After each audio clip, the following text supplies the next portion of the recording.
Beruchim Animsaim. We are studying today Parsha Ki Sisa. Of course, our parasha begins Ki Sisa et Rosh Bnei Yisrael, which literally means when you will count the heads of the Jewish people. And the Torah says that although we don't count Jews, so they had to give a coin, which was called the Shekel, Mahasit Shekel.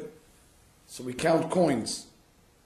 When the amount of coins tells us the amount of heads.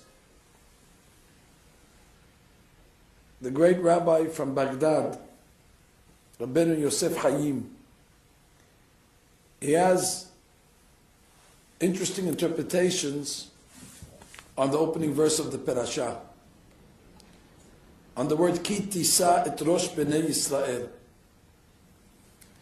If you remember in last week's talk, we said that Moshe Rabbeinu's name was not written in last week's parasha. It's conspicuously omitted. There's no mention of Moshe. And we asked why. Why should Moshe's name be missing? Why is there a blackout in the entire parasha? So we explained because in this week's parasha, Moshe Rabbeinu would tell God, when God says, I'm going to destroy all the Jewish people after the Egel. So Moshe Rabbeinu says, if you forgive them, fine. But if not, erase me from your book. So God had a lot of mercy when he heard that, and he forgave the Jewish people. But since Moshe Rabbeinu asked to be erased, so God erased him. So we asked, why Parashat Tetzaveh? God could have erased him from any of the parashiyot. Why did he choose last week's Parashat Tetzaveh to omit him? So the Ben Ish Chai says, because the Pasuk writes, Meheni na misifrecha, erase me from your book, and misifrecha could be read misefer chaf, from the 20th book. And Parashat Tetzaveh is the 20th parasha. So it's almost as if it was alluded to in his words, erase me from the 20th book, which is Tetzaveh. The holy books write that although it looks like a punishment to Moshe for having his name omitted, it's actually a benefit. Because the Satan, as we know, after the golden calf, there was great kitrug. There was great prosecution of the Satan against the Jewish people. So it's almost if you need to appease the Satan from his anger, so he doesn't take it out on the Jewish people. So when the Pasuk writes, or when the Parashat takes away Moshe Rabbeinu's name, the Satan gets appeased from that. Says, oh, good. They took him out of the Parasha, he's happy. The language of the Ben Ish Chai, if I can quote it, it's in the Sefer Od Yosef Hai. I have it here. He writes, Moshe Rabbeinu bikesh ken. Moshe Rabbeinu wanted to be erased from the Torah. Ba'avur tovat Yisrael, for the good of the Jewish people. Lehasbiya enav shel Satan, to satiate the eye of the Satan. Sheyitpayes bazeh, so he'll be appeased. Velo yerbeh beketrug, so he won't continue to prosecute that Am Yisrael should be destroyed. It's as if the Satan says, good, we got him. His name is missing from the parasha. So Moshe Rabbeinu is actually happy. It's a benefit for Klal Yisrael. Later on in the Sefer Torah, in the book of Bamidbar, in Perek Yud Bet, the pasuk says, "V'ha'ish Moshe anav mikol ha'adam." It talks about how humble Moshe Rabbeinu was. Anav means humble. Normally the way you spell Anav is Ayin Nun Yud Vav. But if you look in that parasha over there, it's Perek Yud Bet Pasuk Gimal in Bamidbar, you'll see the Anav is missing a Yud. So the Ben Ish Chai says, that's also done on purpose. In order to feed the Satan. How? as if we're saying Moshe's humility wasn't perfect. Ben Ish Chai's language. Ki hisaron hayud, the missing letter yud, mitevat anav, hu giraon elav. It takes away from Moshe.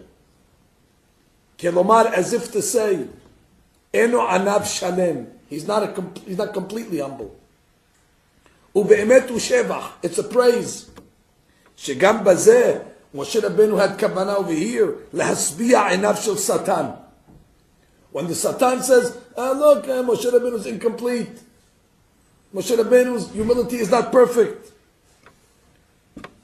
So sometimes, when you see something negative in the Torah, that's done on purpose in order to appease Satan. So which two letters the Ben Ish Chai says serve this purpose? Well, the fact that Moshe Rabbeinu's name is missing from the 20th parasha, that's Chaf, and the Yud from the word Anav, that spells the word Ki. So he says, Ki Tisa et Rosh Bnei Yisrael. The letters Chaf and Yud actually elevated the Rosh of Bnei Yisrael. The Rosh is Moshe. The fact that he was missing in the 20th parasha, and the fact that the Yud of Anav is also missing, Ki Chaf Yud Tisa et Rosh Bnei Yisrael. That is already elevating Bnei Yisrael. Furthermore, the Ben Ish Chai writes that when Moshe Rabbeinu asked to be erased, he said, Misifrecha. Misefer Chav is the 20th book, but Misefer Chav could be read also Mispar Chav. Mispar means the number 20. Because the Yud from the word Anav, how do you spell Yud? Yud Vav Daled, which equals 20. So therefore the complete spelling of Yud is 20. So Moshe Rabbeinu was actually asking to be removed twice. Misefer Chav, from the 20th book, which is Tetzaveh, and Mispar Chav. Erase me from the word Anav, the letter Yud, which equals 20. Mispar Chav. Ki Tisa. The letters Ki, Chaf and Yud, Tisa et Rosh Bnei Yisrael. Actually elevated Moshe and Bnei Yisrael. But there's another interpretation, he says. There is a halakha in the Gemara Horayot. The Gemara is talking about when we anoint Kohen Gadol, we need to take the special anointing oil. It's called Shemen HaMeshcha, and you need to place it on the head of the Kohen Gadol. The Gemara says, how do you anoint the Kohen Gadol? How do you pour the oil on his head? So it says, Moshchim otam kimin ki, like a key. The Gemara says, my kimin ki. So it says actually ki is one of the letters in the Greek alphabet. The shape of it is like in the letter we have in our alphabet, the letter A, just without the horizontal line. The ki goes up and then goes down. It's like a tree. It goes up and then down. That letter is called ki. So the Mefarshim say, why do they anoint the Kohen Gadol with that shape? And they take the oil and they make a ki, like this, up and down. The Zohar Kadosh writes, because the job of the Kohen Gadol is to send the korbanot up, min lemata lema'ala, and then once the korbanot go up, God sends the shefa back down. So it's a kimin ki, goes up, and then it comes down, which is his job. So the pasuk over here, according to the Ben Ish Chai, is saying, Ki tisa et Rosh Bnei Yisrael. When you want to anoint Rosh Bnei Yisrael, the leader of Bnei Yisrael, which is the Kohen Gadol, ki, make the shape of a ki on his head with the oil. So you see totally different interpretations on the same pasuk. He gives a third interpretation. Although I didn't come to say these interpretations, this is just to get a flavor of the pesukim. There's a story in the Torah which is a very controversial story. The story is the story of Reuven. Yacouba Avinu's wife Rachel passes away. he moves his bed into Rachel's maidservant's tent, Bilhah. Reuven gets offended. Why should he put his bed in Bilhah's tent? What about my mother, Leah? So Reuven goes and takes his father's bed and switches it and puts it into the tent of Leah. The Torah, when it talks about this, says that Reuven went with his father's concubine. He didn't do that. He moved the bed. But the Torah writes it in a very exaggerated way, to the extent the Gemara has to react on this and says, Kol ha'omer Reuven hata. Anybody that thinks Reuven really made the sin, like the Torah says it, eno ela to'eh, is making a grave mistake. Really, Reuven did not commit the sin. But it was a sin, but it wasn't that he went with his father's concubine. He just moved the beds. And he shouldn't have done that. Says the Ben Ish Hai. How do we know from the text that Reuven really didn't commit the main sin of going with his father's concubine? What's the proof? I'll bring you two proofs. You remember when Yacouba was blessing his children before he passed away? He calls in his grandchildren. His grandchildren were Ephraim and Menashe. He tells his grandchildren, you are so special to me, Ephraim and Menashe. I'm upgrading you to the status of tribes. Even if they weren't tribes.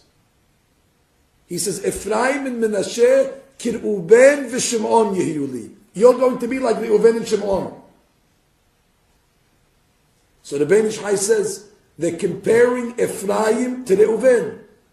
As the Pasuk says, Ephraim Kir'uben. That chaf is the chaf of Demyon. That's the chaf of comparison. Now, if Reuven really committed this grave sin, that's not a compliment to compare Ephraim to Reuven. So the chaf proves to us the fact that it says Kir'uben, that he's like Reuven, that really he didn't commit the sin. Furthermore, in Parashat Pinchas, when the Torah is listing all the tribes and their children, it says, this is the tribe of Zebulun, and these are his kids. These are the children of Zebulun. And then it gets to Yisachar. These are Yisachar's children. This is the family of Yisachar. And so on and so forth. When it gets to Reuven, it does something different. It lists Reuven's name, his children, and then it says at the end, Ele mishpechot ha-Reuveni. It doesn't call him the family of Reuven, it calls him the family of Reuveni. It adds a yud at the end of the name, Reuveni. The Gemara says, what's that extra yud? God added the letter yud, which is the first letter of his name, to Reuven's family name, or tribal name, in order to testify he's clean from sin. Because there was talk, did he do the sin or not? God says, I'm putting my signature on his name. All the other tribes are called Yisachar, Zebulun, Naphtali. Reuven is called Reuveni. The name of God is in his name to hint he's pure. So the Ben Ish Hai says, the Chaf of Kir'uben and the Yud of Reuveni, those two letters testify that Reuven didn't sin. So he writes in the beginning of the parasha, Ki, the letters Ki, Chaf and Yud, Tisa et Rosh Bnei Yisrael. Who was the oldest one of Bnei Yisrael, of the children of Yaakov? Reuven. Rosh Bnei Yisrael, the oldest of Bnei Yisrael, of the children of Yaakov, is Reuven. And which letters prove to us that really he was innocent? Ki, the letters Chaf and Yud. Ki Tisa et Rosh Bnei Yisrael. But what I came to speak about this afternoon is an alternate interpretation, which I think is the most significant.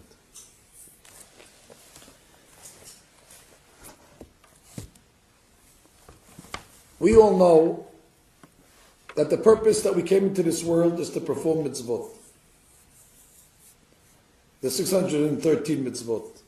Actually, there's 620 mitzvot to be precise. There's 613 mitzvot from the Torah, and there's 7 mitzvot from the rabbis. The holy books write that there's 2 parts of a mitzvah. There's the action, that's the actual deed, and then there's the thought. In Hebrew we call that kavanah. Kavanah is in the brain. Many people do mitzvot. However, the mitzvot are lacking because they're done mechanically, robotically. They're done almost instinctively, habitually. People fall into habits. Now, I'm not saying it's a bad habit to do mitzvot, that's actually a good habit. But when mitzvot are done from routine or rote, where it becomes second nature, where we wake up in the morning and we just put on a talet and put on tefillin without even thinking. It's just done automatic. When we take a glass of water, the Shekel comes out immediately. There's no thought in it. So although we get credit for doing the mitzvah, but it's without thought. What's the value of such mitzvot? So I'm going to tell you 2 things that the Zohar says. One thing is the thought of a mitzvah, or the kavanah. It gives the mitzvah wings in order for it to fly up to heaven. It gives it lift. But a mitzvah that does not have kavanah is like a body that does not have a neshama. It's lifeless. It doesn't have the ability to go up. So that's serious. It means it's possible to do many deeds, but the deeds are DOA. Dead on arrival. They're lacking the spirituality of mind to rise.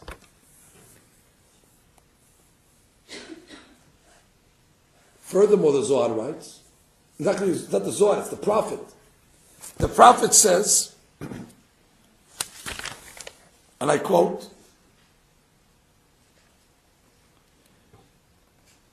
your fear, yiratam, your fear, oti, to me God says, mitzvat anashim milumada.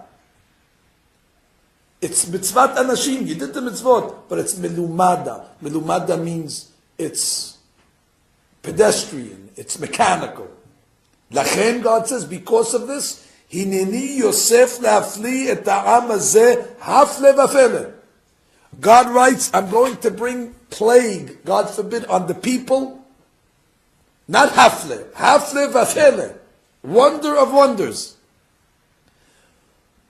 God says, I'm not punishing you because you're not doing mitzvot. You're doing mitzvot. But the mitzvot have become dull. They become empty. It's just going through the service. You get up, say Birkot HaShahar, go to shul, put money in the tzedakah, come home, prepare the table, take challah, go to the mikveh, light candles, routine. Nobody's thinking about anything but. So God says that service, not only doesn't it warrant reward, but has v'shalom, such a service can even bring judgments to the world. Because your service is mitzvat anashim milumada, which is routine,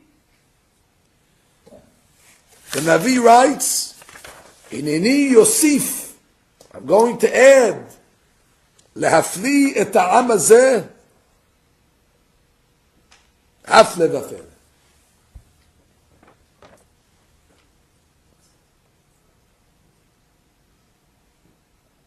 We don't speak about this enough. We always speak about do mitzvot, do mitzvot, do mitzvot. Really, we should speak about think when you're doing the mitzvot. The holy books write before you open up a Gemara to study, for example. Well, not a Gemara, we're learning Torah now. You know what you're supposed to do before a Torah class? You're supposed to say, Borei Olam, I'm learning now Torah because you commanded us to study Torah. And I want my Neshama to connect to the upper worlds and let this Torah that I'm studying bring light to my upper soul.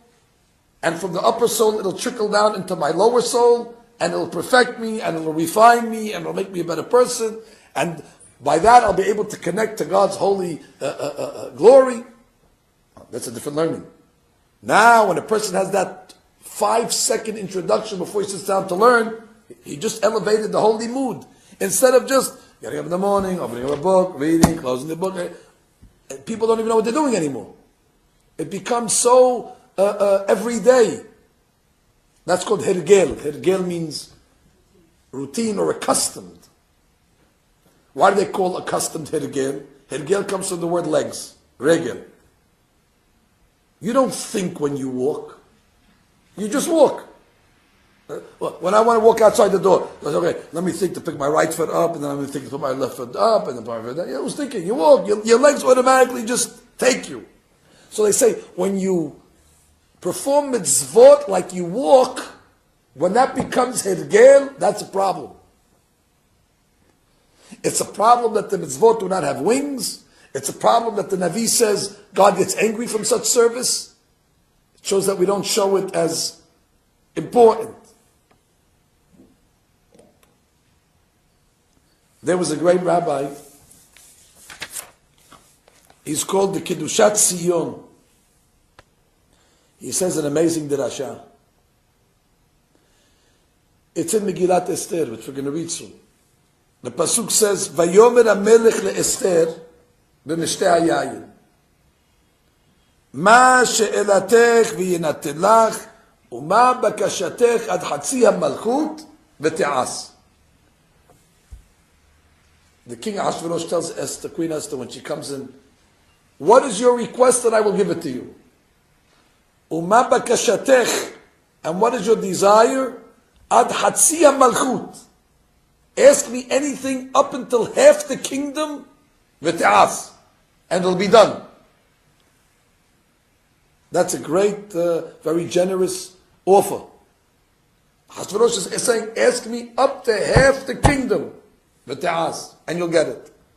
The Kedushat Sion says, whenever you read these Pesukim, of course you have to read them literally, and then you have to say to yourself, Ahasuerus, he's the epitome of bad. He represents the Yetzer Hara.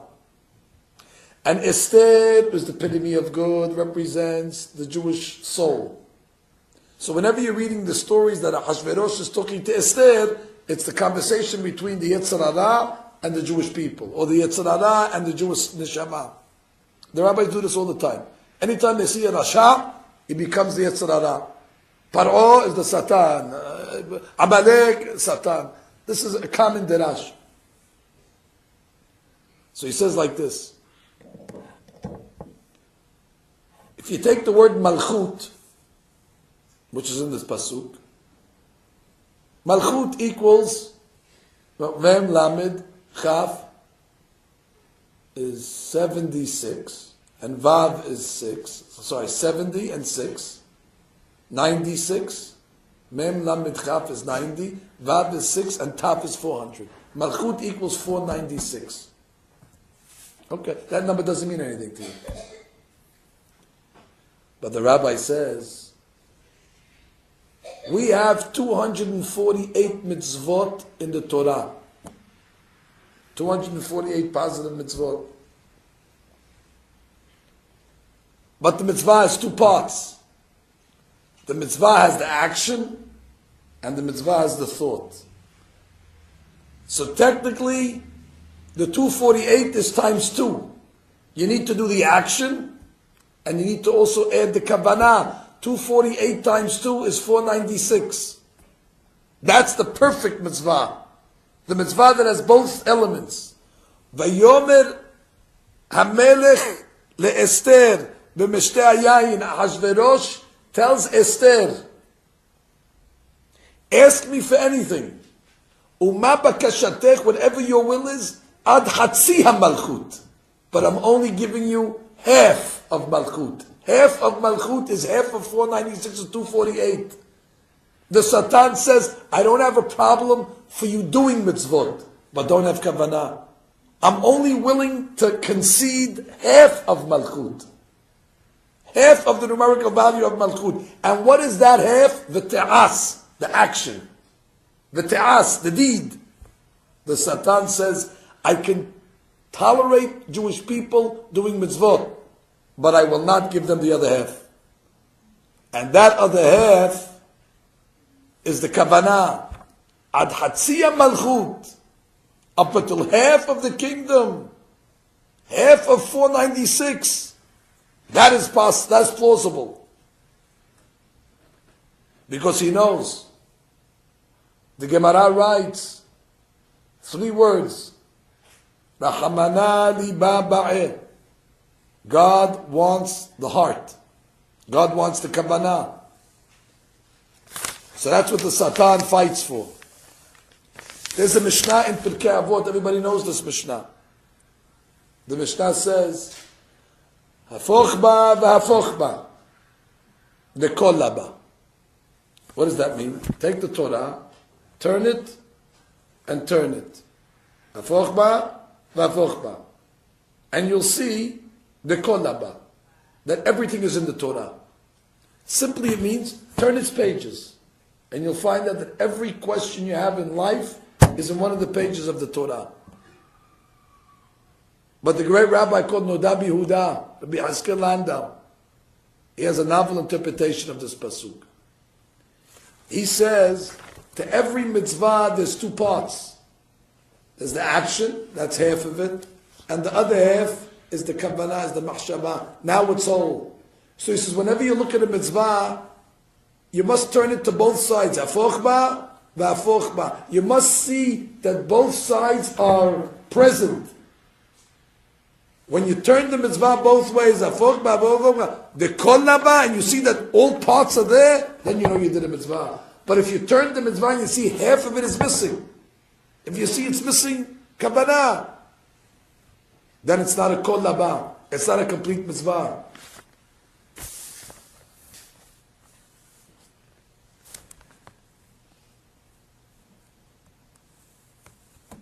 In this week's parasha, the Torah tells us that the Jewish people are obligated to donate a half a shekel. It's a coin. And it says the half a shekel coin is given as a kapara. It's an atonement. And the rabbis are struggling to understand what is the logic of this half shekel. Why does God want us to give half a shekel? If it was up to me, I would say give a whole shekel. What's the half a shekel? The whole thing is 50 cents or $1. It's not like anybody can't afford it. Give $1. No, half a shekel. Ma'azit a shekel. So I saw an incredible interpretation of the ma'azit a shekel. Why is it given half a shekel? And what does it atone for?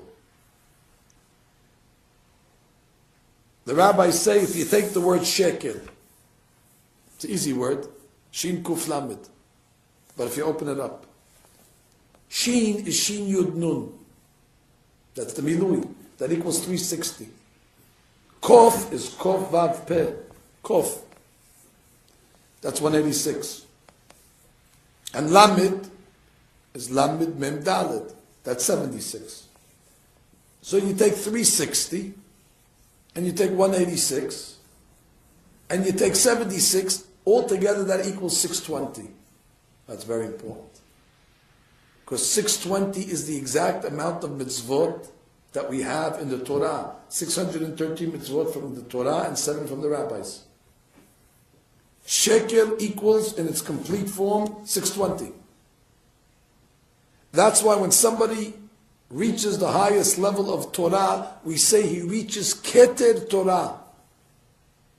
Keter numerically equals 620. Because in the perfect crown of Torah, there's 620 diamonds. There's 620 settings. And every time you do a mitzvah, you fill one of the settings with a pearl or a diamond. So when the crown is filled with all the 620, it's called keter, because it has a complete, it's beveled completely. It's completely jeweled. That's why if you look in the Ten Commandments, Aseret Debirot, and you count how many letters are there in the Ten Commandments, you'll see there's exactly 620 letters. And the Rabbi said that each letter corresponds to another one of the 620 mitzvot. That's why we make such a big deal of the Ten Commandments. Otherwise, why do we make such a big deal? There's 613 mitzvot. This is 10 of them. Why are these 10 better than any other? It's because in these 10, it alludes to all 620.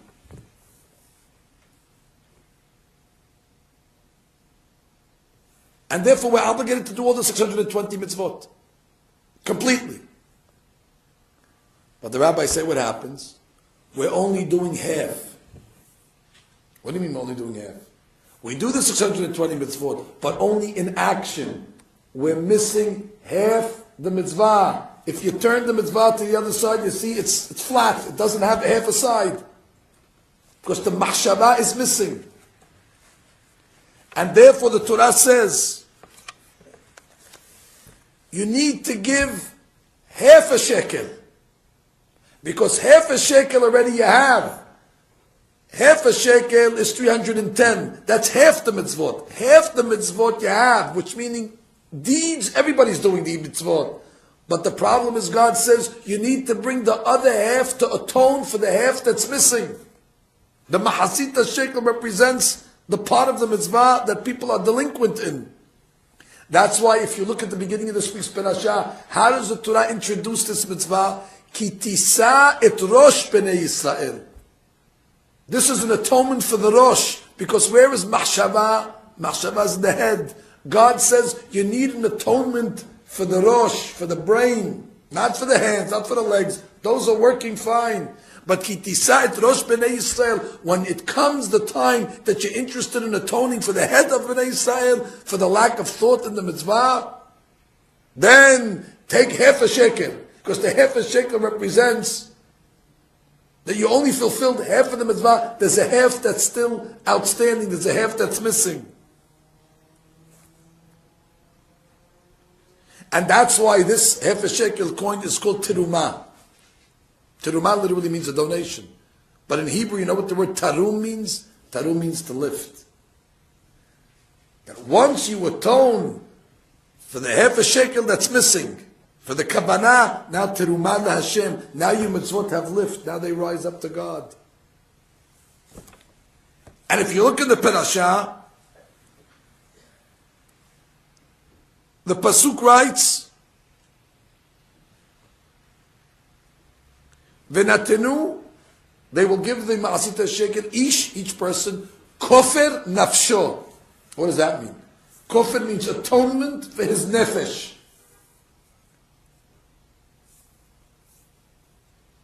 I'll explain to you something deep. You deserve to hear extra derash today because of the inclement weather that you came in. The Zohar Kadosh writes, our Neshama is made up of 3 parts. One part is called Nefesh, one part is called Ruach, and one part is called Neshama. You have 3 parts. And they actually tell us where the 3 parts are found. The Nefesh is by the liver. The Ruach is by the heart. And the Neshama is in the brain. Just so you know where the 3 parts of the Neshama are. Whenever you do a mitzvah, you need to connect the mitzvah to these 3 parts. How, he says. When you do the action, that puts nefesh into the mitzvah. When you say the berakah, that puts ruach, spirit, because the berakah is from the mouth, spirit comes out of the mouth. And when you have kavanah, you put neshama into the mitzvah. Most people, their mitzvot, unfortunately, they only have nefesh. They did the mitzvah, but it's lacking neshama. That's why the pasuk writes, "Venatenu ish kofer nafsho." They need to bring kapara for the mitzvot that only have nefesh, that only have one part of the soul. It's missing the main part, which is neshama. Hence, you need kofer for your nefesh, for the mitzvah that was only done partially.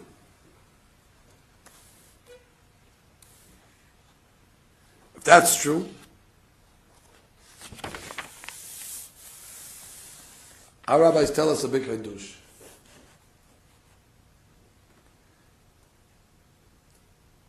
There's one day a week. There's one day a week that it becomes easier on that day more than any other days of the week in order to serve God with kavanah. And that day, of course, is Shabbat. I can explain it simply.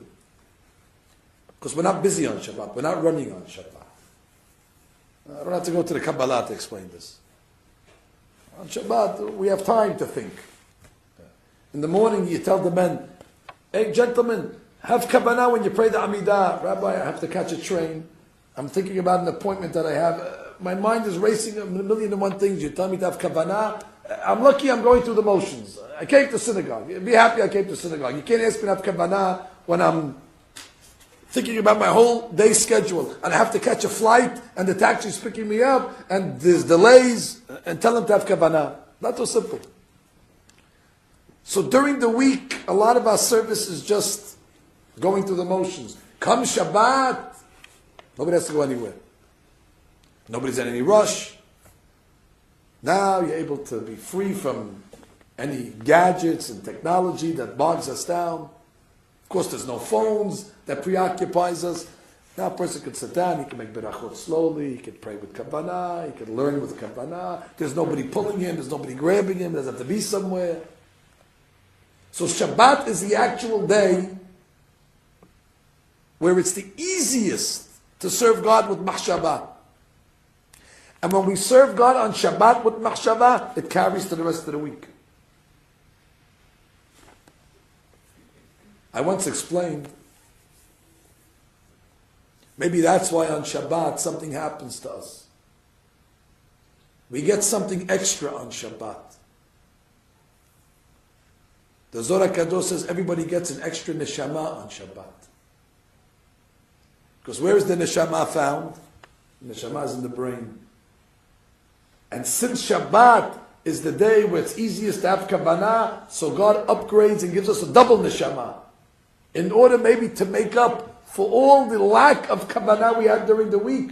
Shabbat comes with the Neshama Yeterah, and we're able to double up on the kavanah that was lacking during the 6 days of busyness.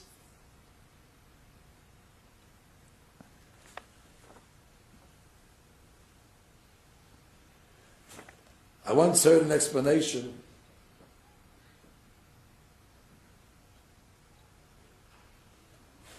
Say it like this. It means God in this week's parasha is telling us you need to bring a shekel for kavanah. Because shekel equals 620 with the milui. But the problem is we're only doing half of the mitzvot, which means we're only doing them in actions. Half of it's missing. You need kapara for the nefesh, for mitzvot that were only done with nefesh, that are not having neshama. So Ki Sisa et Rosh Bnei Yisrael. We need kapara for the Rosh, for the head that wasn't thinking at the time of the mitzvah. And once you give the half a shekel, then already terumah, the mitzvah has wings, the mitzvah is able to go up. But our rabbis tell us if you take the word Rosh, it's Resh Aleph Shin, it's easy 3 letters. And I'm not interested in the gematria. What's the letter higher than Resh? Shin. Why do I say higher? Because Resh is only 200. Shin is 300, so it's higher. What's the letter higher than Aleph of Rosh? Bet. And what's the letter higher of the Shin of Rosh? Taf. That means the 3 letters that are higher from Rosh is Shabbat. Which means the word Rosh is hinting to us that the best day of Rosh is Shabbat, and that's why the pasuk says, Ki Sisa et Rosh, when you go above Rosh. When you go above Rosh, you get to Shabbat. That's the best kapara. Even if a person didn't give half a shekel, the Torah is giving you another alternate advice. Ki Sisa et Rosh, when you lift up the Rosh, you get to Shabbat.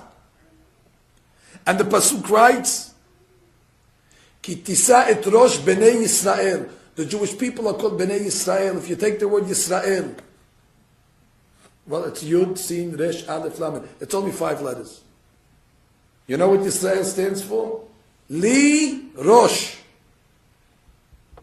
I have the Rosh. I have the Kavanah. Then we're called Yisrael. And that's why in the beginning of the Parashah that talks about the Mitzvah Shekel, it's coming to allude to us this inyan. Of course, we are in the month of Adar now. Rabbis tell us, "V'shenichnas Adar, marbim b'simcha." When the month of Adar enters, we have to increase our simcha. What does it mean we have to increase our simcha? Everybody thinks it's just Adar. It's not. It's Adar as well as Nisan. Mishenichnas Adar. When Adar comes in, we increase in simcha because the months that are about to come upon us are months that are filled with mitzvot. All the mitzvot that we have on Purim, and then we have the preparations for Pesach, and then we have Pesach itself. They're laden with mitzvot. And therefore a person is able to reach great levels of joy. But I once asked a question. Why doesn't it say, Mishenichnas Adar, Marbim Simcha, we increase joy. We increase joy. Simcha is joy. What do you mean? Marbim Bes Simcha. What's the Bes Simcha? We increase with joy? We increase the joy. The joy level has to be pumped up a notch. What's the Bes Simcha? I think our rabbis were hinting to us. If you write on your papers the word Bes Simcha, yes, of course, the mitzvot bring us to great simcha. But if you boggle the letters Bes Simcha, it spells the word Mahshava. They were hinting to us, now you're getting to the season of mitzvot. But don't forget, you need 2 elements. You need Bes Simcha, you have to be with joy.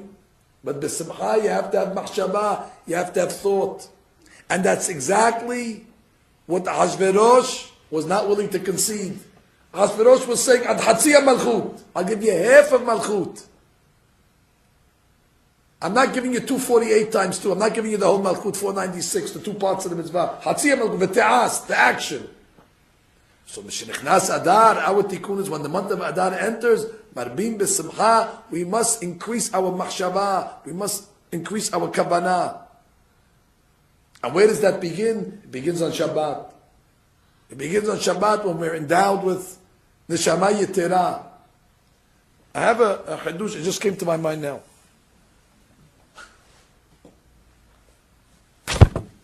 Let me see if I could put it together.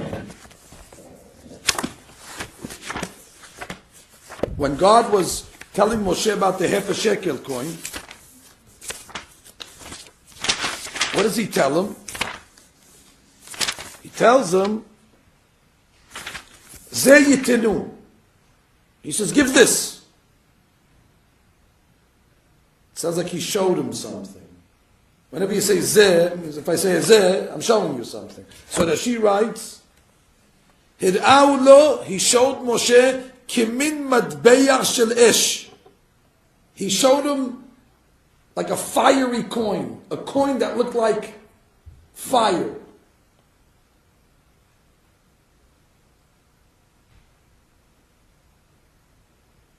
Midrash writes that where did this coin come from? This fiery coin that God showed Moshe.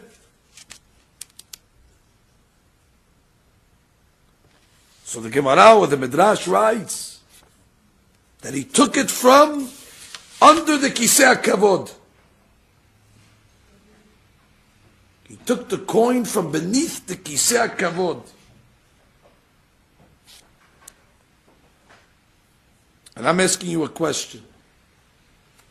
He took the coin from under the Kisei HaKavod. God wants to show him what the coin looks like. So show him a coin. You have to take a coin from the most esoteric place in the world, under the Kisei HaKavod. Why does he have to show him the coin from that place? Anybody have an idea where our Neshamot come from? Where do all Neshamot originate from? Where did they start? Before they came down into your body, where is the cave that the Neshamot are hewn from? That is from under the Kisei HaKavod. That's where all the Neshamot come from. And therefore, since the Ma'asita Shekel is a kapara, it's an atonement for not putting Neshama into our mitzvot. So God took a model Ma'asita Shekel from under the Kisei HaKavod, as if he's telling Moshe, this is the purpose of the Ma'asita Shekel, to fix the Neshama of the mitzvah, the deeds you're doing. That's why you only have to bring half. Half you accomplished. It's the other half that I'm concerned about. It's the half that comes from the Kisei HaKavod. This is the Ma'asit. This is the half that you're missing. That explains that.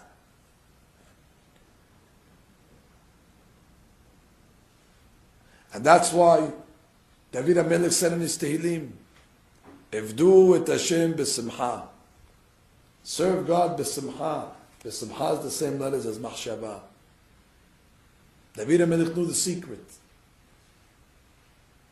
That if people are just too concerned about observing the mitzvot and getting them done, Borei Olam has anger from this. As if the mitzvot are like a burden, or the mitzvot are like a tax, or you just want to finish with it. Then God says in Parashat Bechukotai, if you serve me in a way of keri, then I will bring punishment on you. What does the word keri mean? Keri means lashon mikre, meaning you serve me in a haphazard way. You're not doing it with conviction. You don't do it with enthusiasm. Keri, you do it. I'm thinking now, if you take the word keri, kof resh yud, it's 310. It's half. God says, when you serve me in the way of keri, meaning halfway, you just do the action, but you don't do the mitzvot, that means every mitzvah is cut in half. So instead of 620, you cut each mitzvah in half, you're left with 310.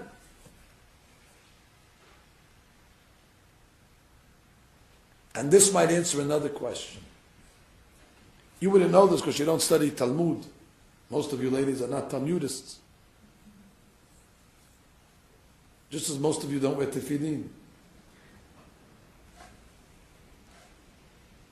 There's a Talmud, a piece of Gemara, that talks about the laws of half a shekel. There's a whole tractate talking about the laws of half a shekel. What do you think the name of that tractate is? Masechet Shekalim. I wouldn't have called it that. I would have called it Masechet Hasi Shekel. There's no law of shekel. There's a law of half a shekel. So the Masechet should be called Masechet Hatzi Shekel, or Masechet Ma'asita Shekel. Why do they call it Masechet Shekalim, the law of the shekel? The explanation is because the goal of the half a shekel is not to remain a half a shekel. It's to combine it with the other half that you have already to make it a complete shekel. Hence the goal is shekel. There's probably an allusion to this in the Pasuk.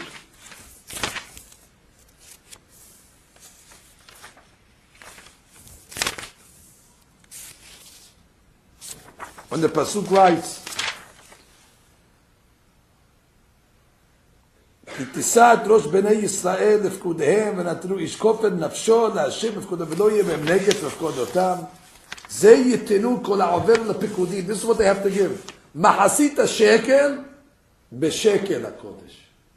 Means you have to give a half a shekel, but to the amount to get to a shekel HaKodesh. Means you need to combine the half that you're giving as an atonement for the half that already you did. And this is the season. This is the season where we're able to make this service. Every season has its service. The service now between the months of Adar until the end of Pesach is to do mitzvot with kavanah. That's why we always read this parasha this time of year. In a few weeks we're going to have a special reading. It's called Shabbat Chickadee. And that's the message of Shabbat Chickadee. Now you're about to get all these mitzvot, do them with kavanah. And how great is it? And I'll conclude. How great is it when you do mitzvot with kavanah? Even the worst of decrees is able to be nullified. Everybody's looking for new ways to get rid of decrees. For the latest segula, the latest magic trick. Read this 40 times backwards, read this 63 times in a row, go to this place 87 times, have this one do that. Everybody's looking for different methods in order to bring good luck to the Jewish nation. How about I tell you something from the Talmud, which is tried and tested. Not from the Segula Month Club. In the Gemara it says, Haman wanted to kill the Jewish people. That you don't need the Gemara for, that the Megillat Esther says. Genocide, finish, kill everybody. So what does he do? He says to Ahasuerus, it's going to cost money to fund the genocide. It costs money to kill him. Concentration camps, soldiers, so on. Ahasuerus says, I want to pay for it. He wants the zechut. So he writes out a check for 10,000 shekel, which is an exorbitant amount of money. 10,000 shekel. The government never has money for anything. When it comes to killing Jews, they give a head check. They're paid in full already. Then there's always money. There's always a deficit, except when it comes to killing Jews, they can find where the money is. So he found 10,000 shekel. He wrote the check from his own pocket. Haman has the money, it's paid for. When Haman saw that his luck started to go sour, and he saw that it's not going to happen, he makes a statement. You know what he says? He says, I'm holding 10,000 shekel from the king to kill the Jews. But the Jews beat me. Because they have a law of mahasita shekel. Their half shekel coin superseded and trumped the 10,000 shekel of Ahasuerus. Let me tell you a secret. Sometimes our enemies know more about our religion than we know. Listen to Haman when he talks. This is not some black hat rabbi talking. This is the biggest ardent anti-Semite that ever lived. And what is he saying? Because the Jews give the ma'azita shekel, I'm powerless. What was he saying? Because they understand the concept that they're doing mitzvot with kavanah. I can't get them.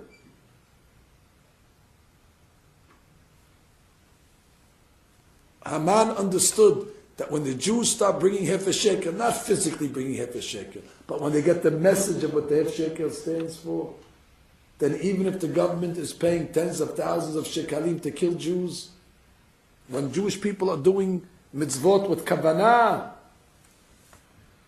it's in the Rosh. This is an insight that we learn from our enemy. The Goyim say, if the Jews do mitzvot with kavanah, we can't get them. That's why there's another story in the Navi. Remember Shimshon? Not Shimshon. Goliath. He came as a terrorist to come and fight the Jewish people.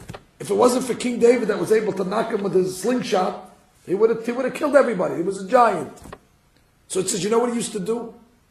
He used to come into the camp every morning and every evening and terrorize them. So the Gemara says every morning and every evening. Why those times? He said he would come exactly at the times that the Jewish people would say Kiryat Shema.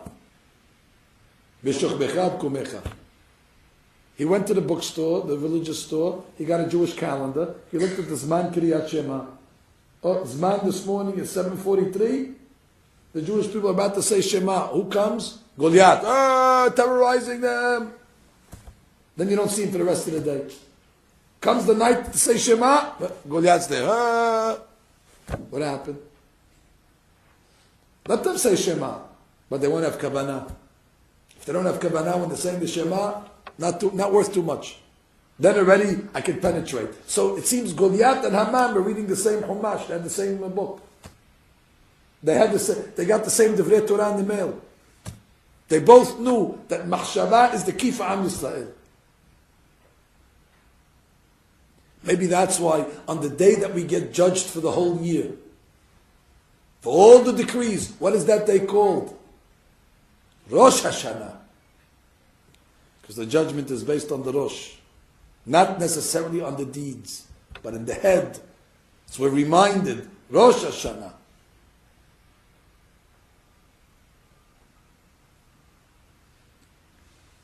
And eventually, there was a measure for measure.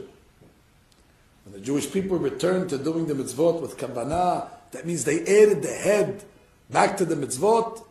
What ended up happening to Haman? They hung him. Where did they hang him from? His head.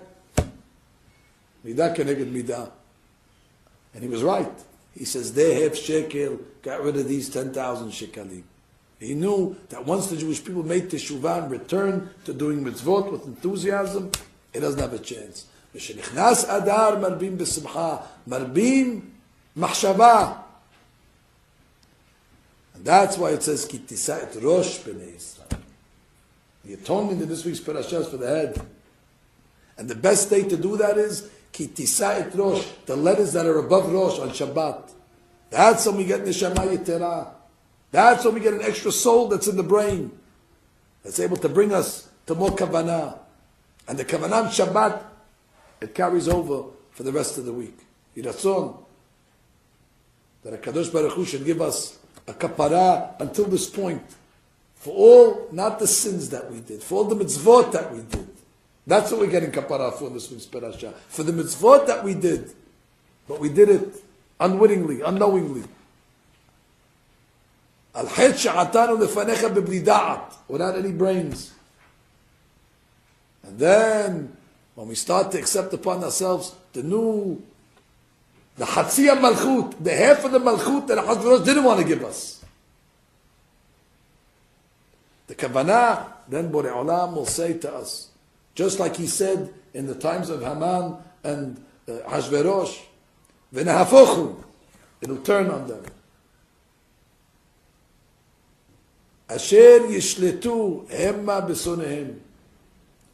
That instead of Chas v'shalom enemies ruling over us, Asher yishletu hemma, Am Yisrael will rule hemma b'sonehem, will be fulfilled on us. Yehudim hayta ora v'simcha v'sason v'ikar. Amen v'amen.